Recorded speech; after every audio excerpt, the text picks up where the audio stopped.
Hello, welcome to Grief and Brief with Henry Ford St. Castles. This is Peggy, and I am honored today to be joined by Fran Solomon from Heal Grief. Fran is an entrepreneur, a visionary, a developer, and an executor of the Heal Grief Project, a virtual platform serving the bereaved. Everything they do works towards fostering healthy post-bereavement growth.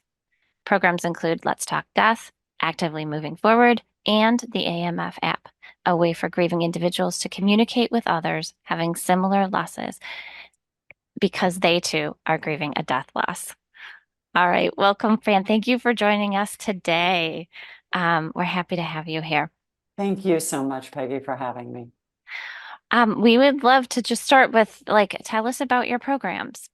Yeah, so thank you so much. So healgrief.org is really a go-to resource for just about anything and everything in bereavement care. Let's Talk Death, as you mentioned, is one of our programs, and those are about 20-minute video podcasts where we talk with individuals that have either had a death loss and have an inspiring story after from their healing journey, or professionals in the field. We've had Mark Anthony, who is a world-renowned psychic. We've had Christopher Kerr, who has done research similar to Elizabeth Kubler-Ross's on those who are dying.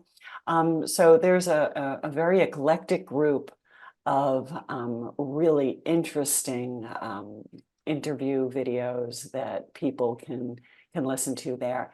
And then Actively Moving Forward was a program we adopted almost a decade ago. It was really a program started off on a college campus that was all about grieving college students serving grieving college students.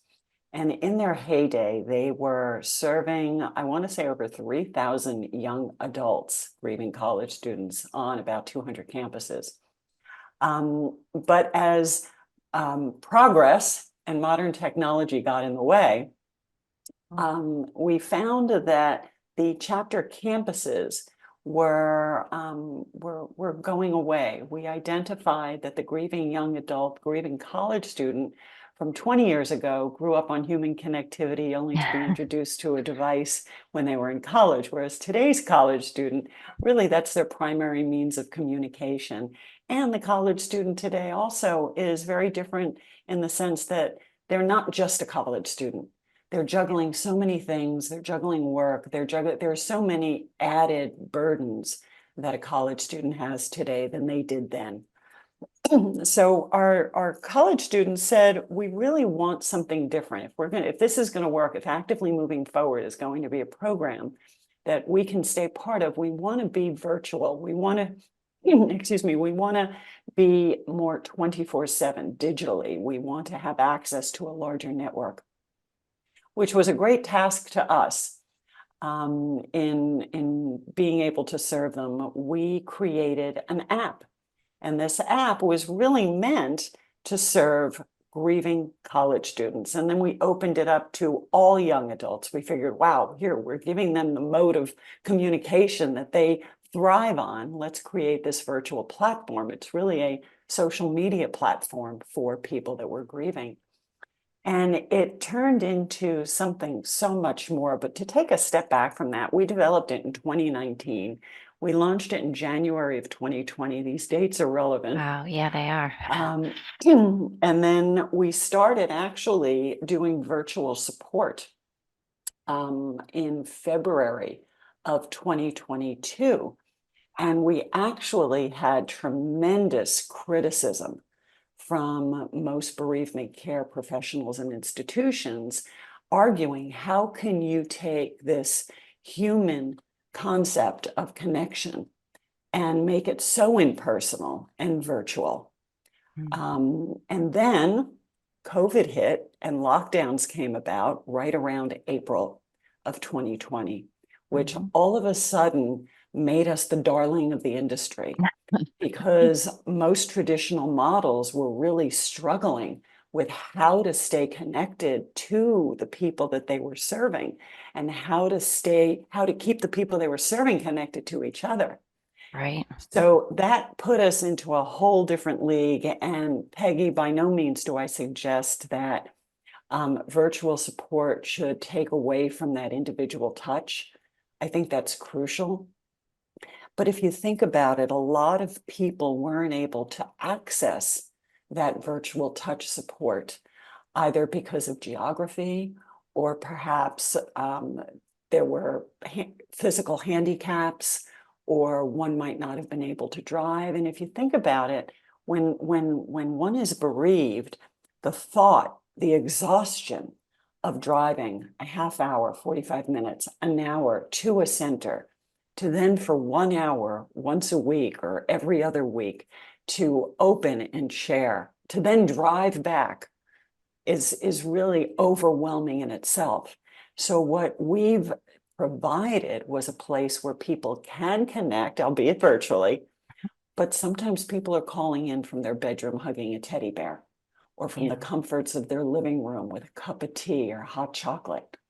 And now we're able to serve members throughout the world. And I literally mean throughout the world. Oh, We've had a young woman call in from South Korea. We've wow. had a bereaved wife call in from Ukraine. We've Mm. had people bereaved call in from Indonesia, although they're far and few between just because of the time zones.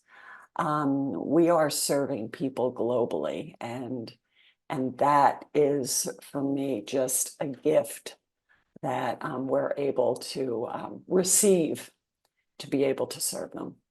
Yeah, that is absolutely fantastic. And especially considering grief is not, you know, set into times. It's not like a 9 to 5 job, right? It's 24/7. So having access to those resources, especially you're right, in today's society and with our phones in our hands, having access to those resources when you need it and to be able to, to listen to a podcast or And let it's me go a pretty bit into amazing. the app. So the app Yeah, is thanks. not only a social media platform where individuals, registered members, I'm going to say registered members. So step back. Anybody can download the app and access our resources. To have community interaction, every member must register.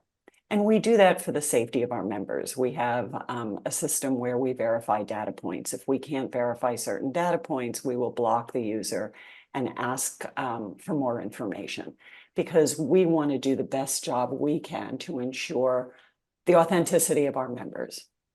And that kind of makes it, in my opinion, a step better than Facebook, right? Because anyone Yes, can comment on a Facebook page and it gets kind of ugly out there on Facebook. So I liked it, the, it yeah, does. It does. So to be a community member, one needs to register. And then you'll have access to other members. So it's very much like one has to accept your invitation to connect before you can start communicating. So it's not a free-for-all.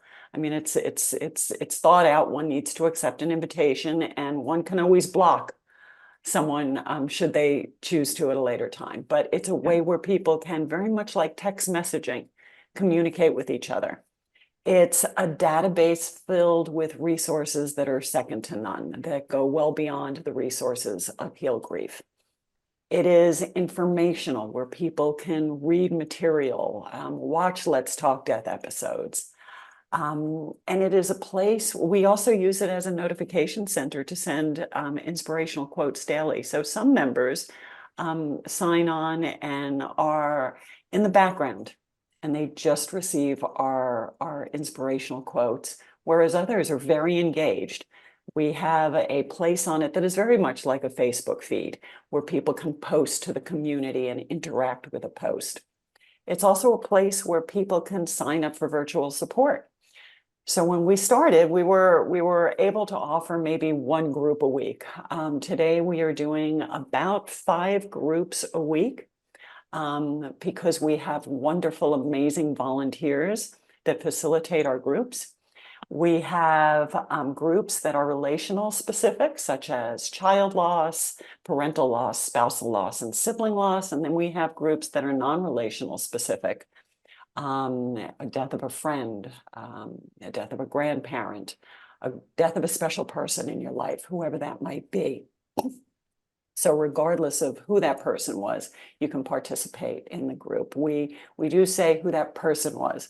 Unfortunately, we don't have the capacity yet to offer support for those grieving the death of a pet. Mm, We hope to get there one day, but we're not yeah, there yet. yeah.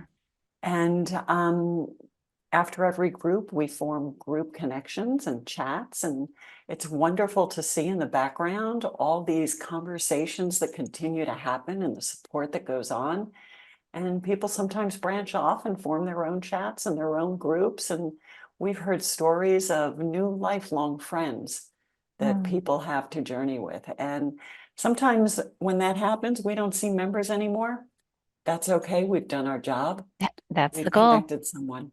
Yeah. Um, so we our group models are very different in that the traditional models usually have either themes or they're for 8 weeks or every other week for 8 sessions, whatever, 12 sessions, whatever that might be. For us, Heal Grief believes that grief is a lifelong journey. It has a start date, but there is no end date. And I myself know my dad died in 1998, and today sometimes I'll talk about him and I'll get teary-eyed, and he's part of me and he's part of my lifelong journey. And there may be a life trigger that can evoke an emotion of grief. Well, who do you talk to at that point? 10 years later, unfortunately, most people are like, really? Like, get over it? Yeah. But in our community, we have members that start with us 10 years into their grief journey, and they're embraced, and we get it, and we're here to listen. We're a community. Our motto is, be connected, be heard, feel understood. And Yeah. that's really what it is. Yeah. It's the support of our community.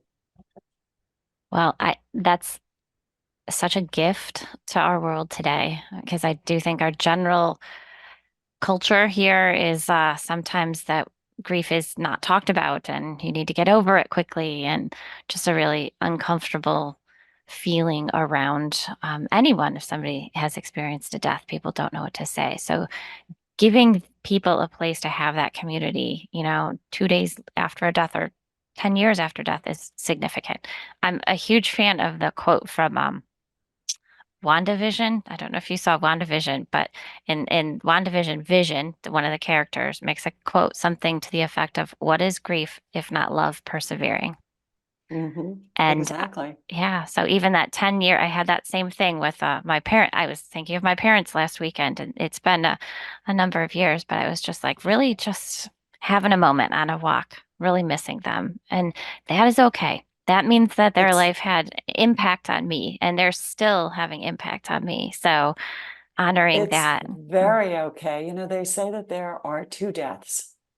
One is mm, when the spirit leaves the physical body, and the second is when we stop talking and remembering.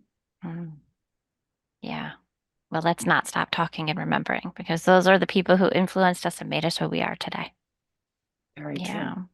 Yeah. Well, thank you so much, Fran, for what you do. And, I love having it as a resource to be able to share with people because it's important and creating that space creates a space for healing and for making all of us both better inside and making our community better. So thank you so much for joining us and thanks for sharing. And thank you for everything you do. Yeah. All right. Okay. Well, that's it for today. Thank you, everyone, for joining us for Grief and Brief. Have a wonderful week.